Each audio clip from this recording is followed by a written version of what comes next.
आपकी अदालतमध्ये law minister किरण रिजिजूंवर आरोप आहे की हे सोशल मीडियावर आवश्यकतेपेक्षा जास्त लक्ष देतात. किरणजी, सोशल मीडियावर तुमची ॲक्टिव्हिटी, तुमची एनर्जी एवढी जास्त दिसून येते, की चीफ जस्टिस ऑफ इंडियाने देखील म्हटलं, की मला सोशल मीडियावरून माहीत पडलं, की मी त्यांच्यापेक्षा 12 वर्ष 8 दिवस मोठा आहे. चांगली गोष्ट आहे ना, की माझं social media chief justice follow करतात, तर मग ही तर आनंदाचीच गोष्ट आहे ना.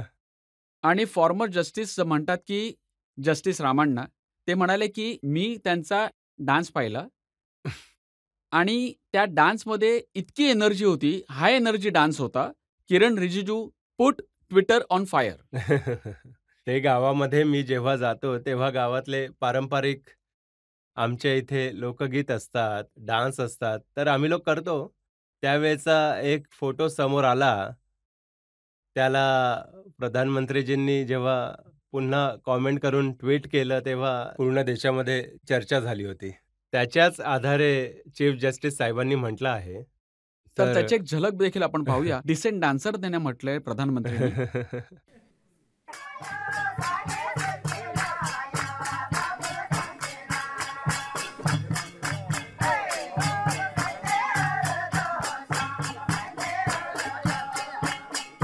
तर हा तिथला अरुणाचल मधला पारंपरिक डान्स आहे. हो, तिथे वेगवेगळ्या जिल्ह्यामध्ये वेगवेगळ्या पद्धतीने तिथे सिस्टीम चालवतात. सगळे आपल्या कम्युनिटीची जी प्रॅक्टिस आहे अजून देखील चालवतात. आणि जे सलमान खान सोबत तुम्ही सायकल चालवत होतात अरुणाचलमध्ये, तो कोणता डान्स होता? तो फिट इंडिया कॅम्पेन लॉन्च केलं होतं देशामध्ये 2020 मध्ये. त्यावेळी फिट इंडियाला देशामध्ये याला प्रभावित पद्धतीने कॅम्पेन चालवण्यासाठी सलमान खान देखील पुढे आले आणि ते माझ्यासोबत अरुणाचलला गेले. सायकलिंग फिटनेससाठी खूप चांगलं आहे, तर एक ॲडव्हेंचर स्पोर्ट्स प्लस फिटनेस दोन्ही गोष्टी एकत्र करण्यासाठी आम्ही लोकांनी केलं होतं आणि सलमान खानने त्यासाठी पैसे ₹1 देखील आमच्याकडनं नाही घेतला. तर त्यांनीच सायकलसाठी डोनेशन देखील दिलं आणि काही मदत देखील केली, कपडे देखील दिले. पण ते पाहिल्यानंतर लोकं म्हणत होते किरण रिजिजू देखील हिरो बनले असते जर सिनेमामध्ये गेले असते तर. अजिबात नाही. मला सिनेमा कसा बनवतात याचा अंदाज देखील नाहीये. मी तर आजकाल सिनेमा बघत देखील नाही. जुने सिनेमा पाहत होतो जेव्हा लहानपणी ते अ, हे जे व्ही-सी-आर आले होते, व्ही-सी-आरवर पाहत होतो किंवा आसाममध्ये जाऊन सिनेमा हॉलमध्ये बघत होतो आणि आमच्या डिस्ट्रिक्ट हेडक्वार्टरमध्ये एक सिनेमा हॉल होता, तिथे पाहत होतो. गावामध्ये तर सिनेमा पाहायला आमच्या इथे नाही, काही कॉलेजच्या सुविधाच नव्हती तशी. जमान्यांमधला एक फोटो आहे माझ्याकडे. तुम्ही सलमान खान सारखं शर्ट काढून दिसून येतात त्यामध्ये.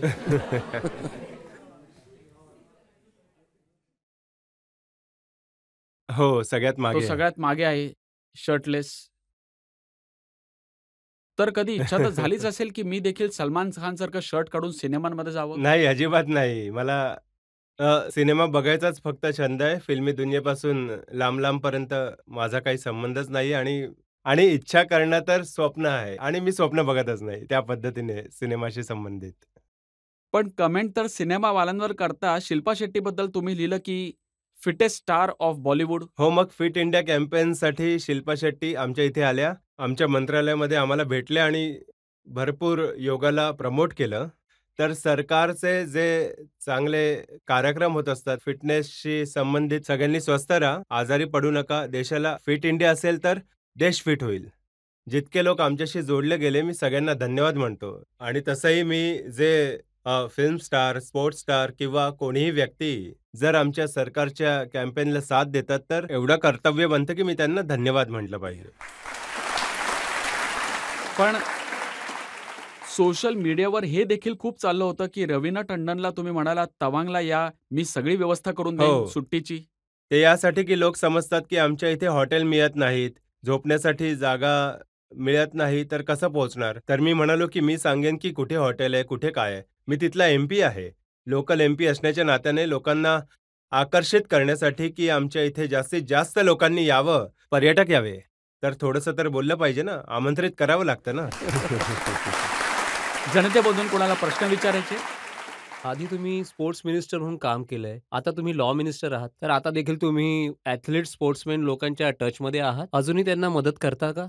स्पोर्ट्स माझ्यासाठी पॅशन आहे. तर जेवढे काही स्पोर्ट्स स्टार आहेत, मोठमोठे स्टार्स, ऑलिम्पियन्स आहेत, मेडलिस्ट आहेत आणि छोटे-छोटे जे खेळाडू आहेत, जे नवीन-नवीन 10-15 वर्ष झालेत, आता सुरुवात करताय. सगळे भेटत असतो. आता देखील सगळे येतात.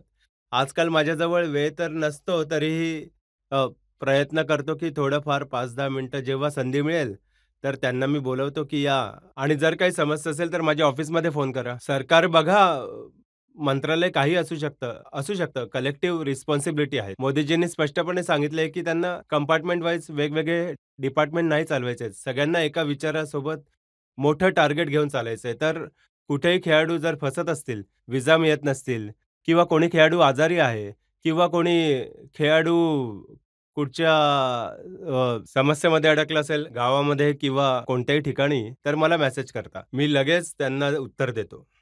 तर त्या स्पोर्ट्स पर्सनसोबत माझं जोडलं जाणं, ते मंत्रालयाच्या हिशोबाने नाही, माझा इंटरेस्ट आणि माझ्या पॅशनमुळेच मी आज तागायत जोडलेलो आता आहे.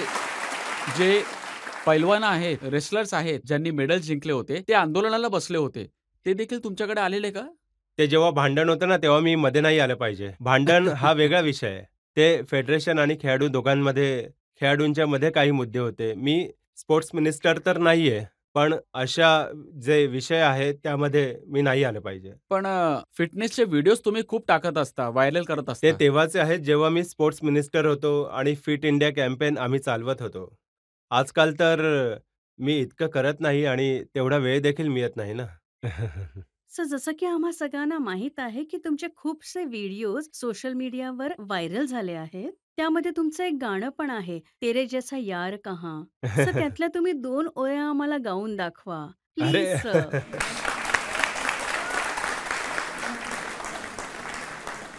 हे बघा, ही आपकी अदालत आहे. जज साहेबांच्या परवानगीशिवाय जर कोणी गाणं म्हटलं तर उगाचच मला शिक्षा मिळेल. तर नाही नाही, तुम्ही गा, ऐकवा, जनतेची मागणी आहे. जज साहेबांना देखील छंद आहे तुमची गाणी ऐकायचा. आमच्या इथे ऑफिसर्स अरुणाचलमधले काही यंग ऑफिसर्स आले होते दिल्लीमध्ये. एक त्यांच्या स्वागताचा कार्यक्रम होता. तर त्यामध्ये 1-2 लाईन मी गायल्या होत्या. तेरे जैसा यार कहाँ कहाँ ऐसा याराना याद करेगी दुनिया तेरा मेरा अफसाना. हे एवढंच होतं बस. किरणजी, तुम्ही इतके जास्त सोशल मीडियावर ॲक्टिव्ह असता, इतका जास्त प्रवास करत असता, बॉर्डर एरियामध्ये जात असता, अरुणाचलला पण जाता, गाणी पण गाता, फिटनेस देखील करत असता. तर काम कधी करता मंत्रालयामध्ये? फिटनेस आणि ॲक्टिव्हिटीज हे पण तर खूप मोठं काम आहे.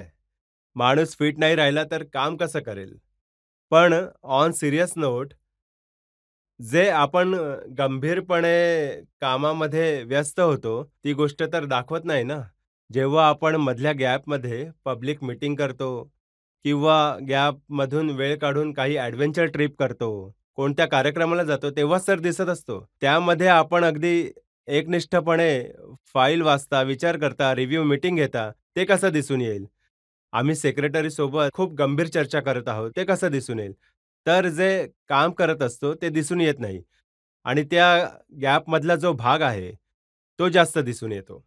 नाहीतर जर आम्ही लोकांनी जर वेळ दाखवून दिला, तर 16 तास काम करत असतो आम्ही. त्यामध्ये इव्हेंट आणि लोकांना भेटणं आणि पब्लिक मीटिंगमध्ये जाणं ते 30% असेल. 70% मंत्रालयाचं काम आणि इंटरनल पार्टीचं किंवा जे घरामध्ये भेटण्याचं काम असतं ते होतं. तुम्ही इतकं बिझी राहिल्याने कोणाला सगळ्यात जास्त समस्या होत असते, त्याचा एक एव्हिडन्स मला तुम्हाला दाखवायचा आहे. How can that be, Papa? My grandparents even doesn't come. They live in far village. Big house. All right, I'll try to come. I'm so busy these days. What to do? You have office, but still you say to your boss that I have to come to my daughter's school. ते म्हणते की तुमच्या बॉसला सांगा तुम्हाला थोडी सुट्टी द्यायला, म्हणजे शाळेत जाऊ शकेल त्यांच्या. हा जो थोडा जुना 4 वर्षापूर्वीचा आहे. ॲक्चुअली माझ्या मुलीचा ग्रँड पॅरेंट्स डे होता. मी शाळेत गेलो नव्हतो. तर त्याच टीचरने त्यांना सांगितलं, की शाळेत घेऊन ये तुझ्या बाबांना. तर 2-3 दिवसापासून मला सांगत होते, "तुम्हाला शाळेत यायचंय." मी म्हणालो, "मी शाळेत नाही येऊ शकत, माझ्याकडे वेळ नाहीये." तर शेवटी रात्री तो व्हिडिओ असाच मस्करीमध्ये मी काढत होतो.